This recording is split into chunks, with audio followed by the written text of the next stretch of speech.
창세기 24장에는 아브라함의 이야기에서 이삭의 이야기로 전환이 되는 그러한 내용이 나옵니다. 아버지 아브라함의 신앙이 아들 이삭으로 내려오는 그 과정이 오늘 본문에 담겨져 있는 것이죠. 사실 자녀들은 부모님의 그 말을 듣는 것이 아니라 그 신앙, 그 행동을 봅니다. 아버지가 어떤 행동을 하는지, 어머니가 어떤 삶을 사는지 가정에서 경험을 하는 것이죠. 아이들은 모르는 것 같지만 다 압니다. 이삭도 아브라함의 신앙을 보면서 하나님이 어떤 분이신지를 배웠을 것입니다. 모리아 산에서 자신의 목숨이 위태했음에도 불구하고 그가 나이 많으신 아버지에게 반항하지 않았던 이유도 그가 아버지를 통해서 하나님이 어떤 분이신지를 알았기 때문입니다. 오늘 1절 말씀은 아브라함이 나이가 많고 아주 늙었다고 말하면서 시작이 됩니다. 그리고 하나님이 아브라함에게 만사의 복을 주었다 이렇게 기록을 합니다. 이삭이 40살에 결혼을 하였으니 아마 아브라함의 나이가 137세에서 140세 사이가 아니었을까 생각을 합니다. 아브라함은 하나님의 약속의 성취를 위해 자신의 아내의 장사를 위해 가나안 땅을 구입을 하였고요. 또한 하나님의 약속을 믿고 아들의 결혼도 준비를 합니다. 3절 말씀 함께 보겠습니다. 내가 너에게 하늘의 하나님 땅의 하나님이신 여호와를 가리켜 맹세하게 하노니 너는 내가 거주하는 이 지방 가나안 족속의 딸 중에서 내 아들을 위하여 아내를 택하지 말고. 아브라함은 자신의 종에게 아들을 찾을 것을 말합니다. 아들의 아내를 찾을 것을 말하죠. 이 종의 이름이 성경에 기록되지는 않았지만 자기 집 모든 소유를 맡은 늙은 종이었다고 합니다. 참 이상하죠. 아브라함의 모든 소유를 아들 이삭이 관리를 한 것이 아니라 늙은 종이 관리를 하였다고 합니다. 그러면서 성경은 그의 이름조차 우리에게 소개해주고 있지 않는 것이죠. 그는 요셉이 애굽의 온 땅을 다스리고 관리했던 것처럼 아브라함의 집을 관리하였습니다. 아브라함은 가장 믿을 만한 사람에게 아들의 배우자를 찾을 것을 부탁합니다. 이것은 그가 가나안 땅을 얻기 위하여서 해족 속 사람들에게 최고의 예우를 행했던 것과 같습니다. 이것은 그가 하나님의 약속을 이루기 위해서 진심을 다했으며 최선을 다하고 있다는 그런 모습입니다. 먼저 그는 종에게 하늘의 하나님과 땅의 하나님께 맹세할 것을 요구합니다. 이 맹세 안에는 두 가지의 내용이 담겨 있었는데요. 그것은 가나안 땅에서 여인을 택하지 말라는 것이었고, 그 이유는 단순히 그들이 아브라함과 그 민족이 다르기 때문이 아니라 가나안 사람들이 하나님을 두려워하지 않는 그런 민족이었기 때문입니다. 창세기 20장 11절 말씀에 보면 아브라함이 이르되 이곳에서는 하나님을 두려워함이 없으니 내 아내로 말미암아 사람들이 나를 죽일까 생각하였다 이렇게 고백합니다. 하나님을 두려워하지 않는 가나안 사람들은 나중에 이스라엘에 의해 점령을 당할 그때도 하나님을 두려워하지 않았으며 결국에는 가나안 민족이 전멸되지 아니하고 진멸되지 아니하고 가나안 땅에 남아 있었는데 그들로 인해서 이스라엘 백성들이 하나님으로부터 멀어지게 되는 계기도 되었죠. 그래서 아브라함은 이삭의 배우자를 가나안에서 찾지 않습니다. 요즘도 이런 이야기들을 종종 듣습니다. 믿지 않는 배우자를 만나서 그를 혹은 그녀를 믿음의 가문으로 이렇게 전도시키면 하나님의 구원 역사를 이루는 것이 아니겠느냐는 것이죠. 만약 여러분의 자녀분들 중에 그런 고민을 하시는 분들이 계시다면 저는 아브라함의 결정을 다시 한번 보십시오라고 권면해 드리고 싶습니다. 아브라함은 종과의 맹세를 통해 두 번째로 하란에 가서 그의 친족의 딸들 중에서 이삭의 배우자를 선택하라고 합니다.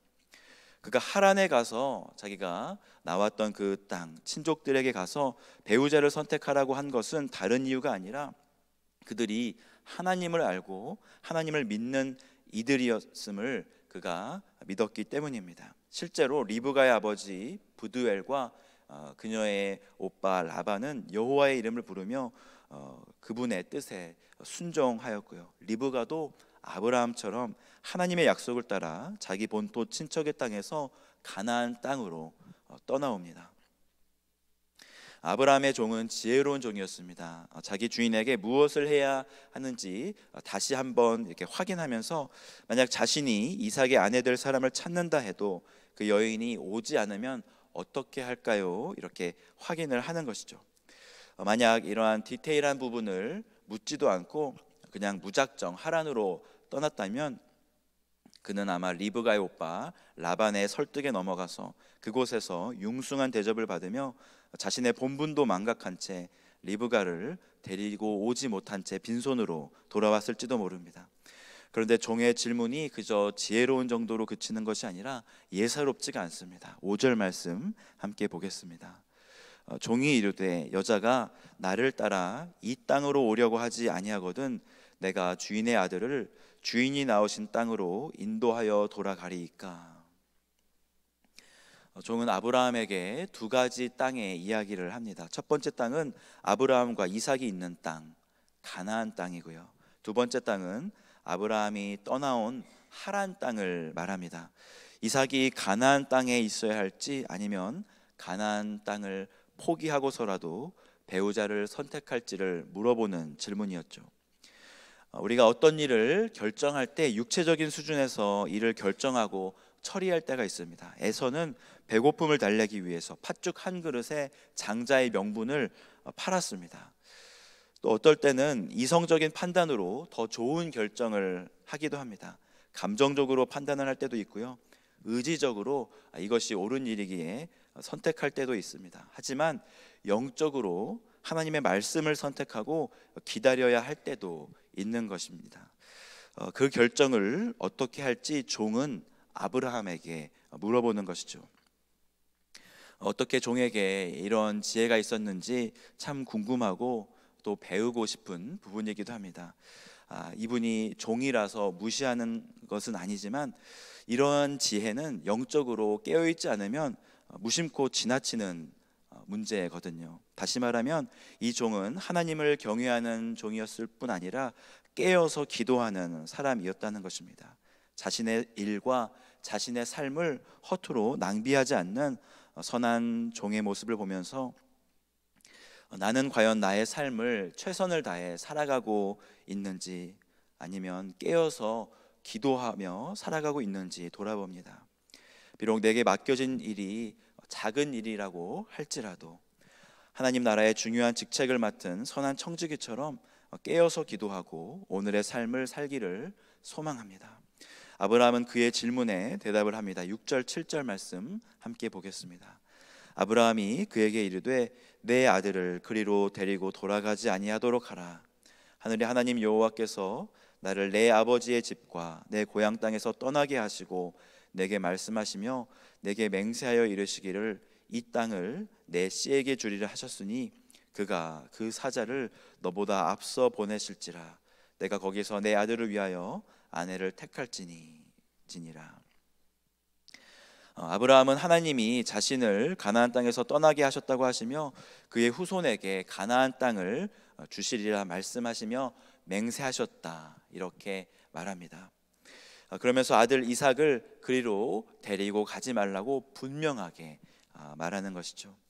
그리고 그는 여호와 이레의 신앙을 다시 한번 고백합니다. 하나님이 그 사자를 너보다 앞서 보내실지라. 하나님의 역사와 주권을 믿고 그는 종에게 나아가라고 말합니다. 종은 아브라함의 신앙의 고백을 듣고 그의 주인 아브라함의 허벅지 아래 손을 넣고 이 일에 대하여 그에게 맹세하였습니다. 우리의 선택은 무엇으로 인해 결정됩니까? 우리의 선택과 결정을 바라보는 많은 이들이 있습니다. 가깝게는 우리의 자녀들이 있죠. 여호와 이레의 신앙을 고백하고 세상을 향해 선포할 때 하나님은 역사하십니다.